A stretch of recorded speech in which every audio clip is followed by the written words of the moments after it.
తెలంగాణ భవన్లో హరీష్ రావు మాట్లాడుతున్నారు. ఇప్పుడు లైవ్ చూద్దాం. Raised before any appropriate forum. Thereafter, it is important.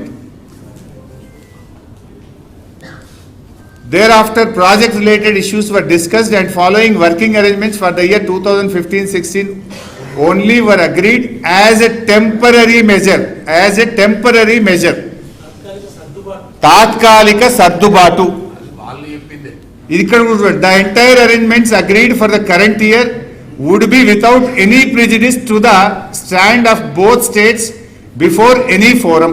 ఇప్పుడు ఈ ఆదిత్యనాథ్ దాస్ ఆంధ్రప్రదేశ్కి వెళ్ళి ఈయన అడ్వైజర్ గారు తెలంగాణ ద్రోహి, తెలంగాణకు అన్యాయం చేసిన దాస్ ఆ రోజు ఆంధ్రప్రదేశ్కి వెళ్ళి సంతకం పెట్టిండు. ఈ మీటింగ్లో ఆనాడు మన CWC retired chief engineer R Vidyasagar Rao garu ఆ మీటింగ్లో పాల్గొని జాగ్రత్తగా ఈ తాత్కాలిక ఒప్పందం, తాత్కాలిక అరేంజ్మెంటు ఇది ఏ కోర్టు ముందు కానీ ఎక్కడ కానీ చెల్లదు, ఎనీ ఫోరం ముందని చాలా జాగ్రత్తగా ఆ రోజు విద్యాసాగర్ రావు గారు దీన్ని డ్రాఫ్ట్ చేయించారు. ఇది arrangement. There is a difference between arrangement and agreement. Arrangement అనేది తాత్కాలిక ఏర్పాటు, సర్దుబాటు. అగ్రిమెంట్ అంటే ఒప్పందం. ఇక్కడ రాసింది ఏంది? It is clearly mentioned.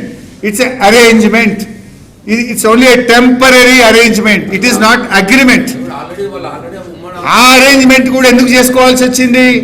2013 AP reorganisation act bill తయారు చేసేటప్పుడు ఆనాటికి తెలంగాణకు 299 నికర జలాలే ఉన్నాయి కనుక ఆ టెంపరరీ అరేంజ్మెంట్ చేసుకోవాల్సి వచ్చింది. అంటే అసలు ఈ 299కు కారణమే నాటి కాంగ్రెస్. ఉమ్మడి రాష్ట్రంలో తెలంగాణకు నికర జలాలు కేటాయించకపోవడం వల్లనే తెలంగాణకు ఈ అన్యాయం జరిగింది. తర్వాత కేసీఆర్ గారు సరే మనం అప్పుడు పాలమూరు పెండింగ్ ప్రాజెక్ట్స్, మా నిరంజన్ ఉన్నారు ఇక్కడ, మా లక్ష్మారెడ్డి గారు అప్పుడు మంత్రిగా ఉన్నారు, అప్పుడు ఇప్పుడున్న జూపల్లి కృష్ణారావు అల్లవై చేరిండు, ఆయన కూడా బీఆర్ఎస్ గవర్నమెంట్లో మంత్రి ఉండే. కేసీఆర్ గారు మాకు ఆదేశించిండ్రు, ఏం చేస్తారో నాకు తెలియదు, కల్వకుర్తి, నెట్టంపాడు, భీమా, కోయిల్ సాగర్ ప్రాజెక్టులు అవి పరిగెత్తాలి, ఏళ్ల తరబడి దశాబ్దాల తరబడి పెండింగ్లో ఉన్నాయని కేసీఆర్ గారు ఆదేశం ఇస్తే మేము ఆ రోజు మంత్రులుగా వెళ్ళి జొన్నల బోగుడ అని ఒక రిజర్వాయర్ కల్వకుర్తిలో భాగంగా ఉంటే ఆ పంప్ హౌస్ అది కొన్ని ఏళ్ల కింద కూలిపోయి అట్లే ఉన్నది. ఏండ్లకేండ్లు 10 ఏళ్ళు 5 ఏళ్ళ నుంచి కూలిపోయింది. అది ఆ పంప్ హౌస్ కూలిపోతే దాన్ని ముట్టుకోలే. ఫస్ట్ టైం మేము ఆడికి పోయి ఇట్లా నిలబడితే వాళ్ళకి గబ్బిలాలు వేసినాయి పైకి, మొత్తం ఒక్కడేసారి గబ్బిలాలన్నీ పైకి లేచి వచ్చినాయి. మేము ఆ పంప్ హౌస్కి ఆడికి పోతే మేము అక్కడ ఉండి రాత్రంతా ఆడనే పంప్ హౌస్లనే పండుకొని నేల మీద పండుకొని రివ్యూ చేసి వెంటబడి పరిగెత్తించి రన్నింగ్ ప్రాజెక్టులుగా మార్చి దాదాపు 6,50,000 ఎకరాలకు పాలమూరు జిల్లాకు నీళ్లు ఇచ్చింది బీఆర్ఎస్. అన్నవాళ్ళ ఊరు ఉంటుంది, లక్ష్మారెడ్డి అనే ఊరు ఆవంచ ఉంటుంది.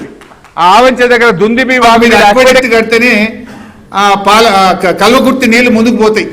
అక్వాడక్ట్ ముందుకు పోతలేదు. ఆ వాగు మీద ఎండల్లో పోయి మేము అక్కడ ఉండి ఈ సమ్మర్లో ఈ అక్వాడక్ట్ పూర్తి కావాలని మొత్తం ఫోర్సిబుల్గా ఇంజనీర్లందరినీ కూర్చోబెట్టి, కాంట్రాక్టర్ని కూర్చోబెట్టి ఆ రాత్రి అక్కడనే అన్నవాళ్ళ ఇంట్లో డాబా మీద వండుకున్నాం.